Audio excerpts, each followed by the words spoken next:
Hi guys, ഇന്ന് ഞാൻ നിങ്ങളുമായി ഷെയർ ചെയ്യാൻ പോകുന്ന വീഡിയോ ഞങ്ങൾ ചെയ്യുന്ന നെൽകൃഷിയെക്കുറിച്ചാണ്. കൂടുതലായി നെൽകൃഷിയെക്കുറിച്ച് അറിയാവുന്നത് എൻ്റെ ഉപ്പക്കാണ്. കാരണം എൻ്റെ ഉപ്പ വർഷങ്ങളായി കൃഷി ചെയ്തു വരുന്നൊരു കർഷകനാണ്. ഞങ്ങൾ ഉപ്പയുടെ കൂടെ എല്ലാ കാര്യങ്ങൾക്കും സഹായത്തിനായി ഉണ്ടാവാറുണ്ട്. അപ്പോൾ ഉപ്പയിൽ നിന്നും ചോദിച്ചറിഞ്ഞതും ഞാൻ മനസ്സിലാക്കിയിട്ടുള്ളതുമായിട്ടുള്ള കാര്യങ്ങളാണ് ഈ വീഡിയോയിലൂടെ നിങ്ങളുമായി ഷെയർ ചെയ്യാൻ ഉദ്ദേശിക്കുന്നത്. എല്ലാവർക്കും എൻ്റെ പുതിയ വീഡിയോയിലേക്ക് സ്വാഗതം.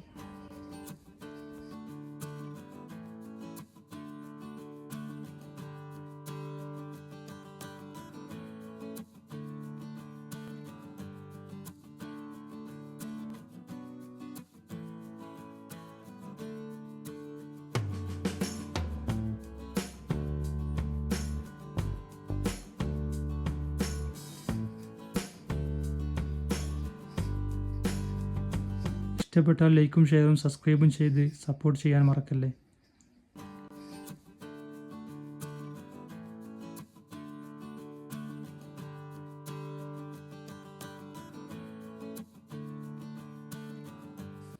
കേരളത്തിലെ കാലാവസ്ഥ അനുസരിച്ച് വർഷത്തിൽ 3 പ്രാവശ്യമാണ് നമുക്ക് നെൽകൃഷി ചെയ്യാൻ സാധിക്കുകയുള്ളൂ.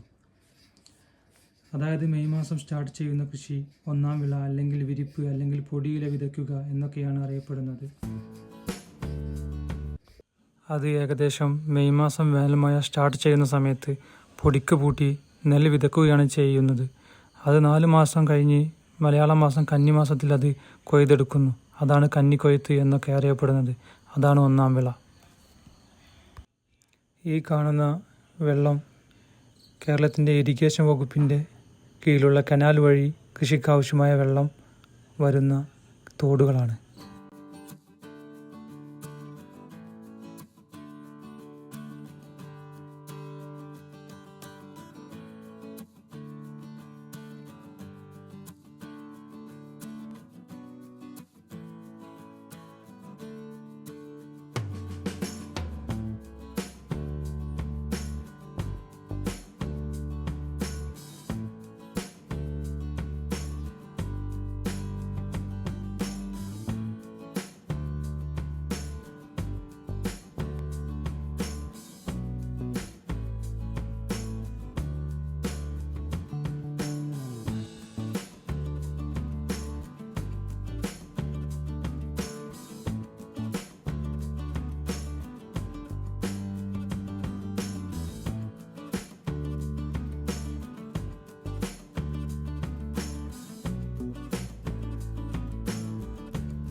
ഞങ്ങളിപ്പോൾ ഈ കൃഷി ചെയ്യുന്ന സ്ഥലം ചുറ്റും തെങ്ങും തോപ്പുകളാൽ ചുറ്റപ്പെട്ട് കിടക്കുന്ന സ്ഥലമാണ്.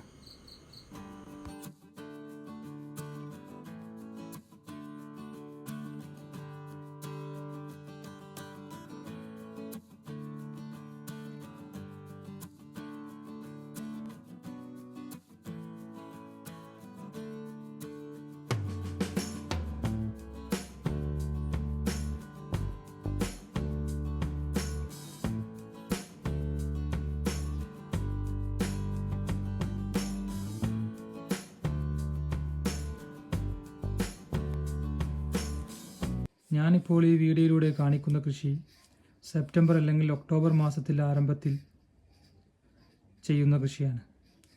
അതാണ് മുണ്ടകൻ കൃഷി എന്നറിയപ്പെടുന്നത്. നിങ്ങളെല്ലാവരും കേട്ടിട്ടുണ്ടാവും മുണ്ടകൻ കൃഷിയെക്കുറിച്ച്. സെപ്റ്റംബർ, ഒക്ടോബർ, നവംബർ, ഡിസംബർ എന്നീ മാസങ്ങളിൽ ചെയ്യുന്ന കൃഷിയാണ് മുണ്ടകൻ കൃഷി. അത് വിത്ത് മുളപ്പിച്ച് ഞാറ്റുകണ്ടത്തിൽ കൊണ്ടുപോയിട്ട് ഏകദേശം മുളച്ച് 1 മാസം പ്രായമാകുമ്പോൾ പറിച്ചെടുത്ത് മാറ്റി നടുന്ന രീതിയിലാണ് ചെയ്തു വരുന്നത്.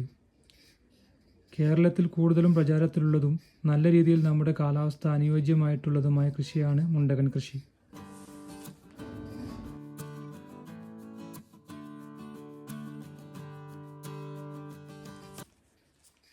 ഏറ്റവും അവസാനമായി വരുന്ന കൃഷിയാണ് പുഞ്ചകൃഷി. ഇത് ഒരുപാട് പ്രചാരത്തിൽ ഇല്ലാത്തതുമാണ്. കാരണം ഇത് ചെയ്യുന്ന സമയം നല്ല വേനൽക്കാലമായിരിക്കും. ജനുവരിയിൽ സ്റ്റാർട്ട് ചെയ്യുന്ന കൃഷി ഫെബ്രുവരി, മാർച്ച്, ഏപ്രിൽ എന്നീ മാസങ്ങളിലൂടെ കടന്നു പോകുന്നത്. അതുകൊണ്ട് തന്നെ വെള്ളത്തിൻ്റെ ലഭ്യത കുറവ് നല്ല രീതിയിൽ ഉണ്ടായിരിക്കും. അതുകൊണ്ട് തന്നെ നല്ല രീതിയിൽ വെള്ളത്തിൻ്റെ ലഭ്യത ഉള്ളിടത്ത് മാത്രമേ ഈ വിള ചെയ്യാൻ കഴിയുകയുള്ളൂ. ഇത്തരത്തിലുള്ള 3 രീതിയിലാണ് കേരളത്തിലെ കൃഷി ചെയ്തു വരുന്നത്. അപ്പോൾ എൻ്റെ വീഡിയോയിലൂടെ നെൽകൃഷിയെക്കുറിച്ച് കുറച്ചൊക്കെ കാര്യങ്ങൾ മനസ്സിലായിട്ടുണ്ടാകുമെന്ന് ഞാൻ കരുതുന്നു. ഈ വീഡിയോയുടെ ബാക്കി ഭാഗം പാർട്ട് 2 ആയി വേറൊരു വീഡിയോയിലൂടെ ചെയ്യുന്നതായിരിക്കും. അപ്പോൾ ഈ വീഡിയോ കണ്ട എല്ലാവർക്കും നിങ്ങളുടെ അഭിപ്രായങ്ങളും നിർദ്ദേശങ്ങളും കമൻറ്റിലൂടെ അറിയിക്കുക. അപ്പോൾ ആരും തന്നെ സബ്സ്ക്രൈബ് ചെയ്യാൻ മറക്കല്ലേ. അതിൻ്റെ കൂടെ തന്നെ ബെൽ ബട്ടൺ എനേബിൾ ചെയ്ത് വെച്ചാൽ ഞാൻ ചെയ്യുന്ന വീഡിയോയുടെ നോട്ടിഫിക്കേഷൻ നിങ്ങൾക്കും ലഭിക്കുന്നതായിരിക്കും. ഈ വീഡിയോ ഇവിടെ വെച്ച് വൈൻഡപ്പ് ചെയ്യുകയാണ്. അപ്പോൾ പുതിയൊരു വീഡിയോയുമായി കാണുന്നതുവരെ എല്ലാവർക്കും നന്ദി.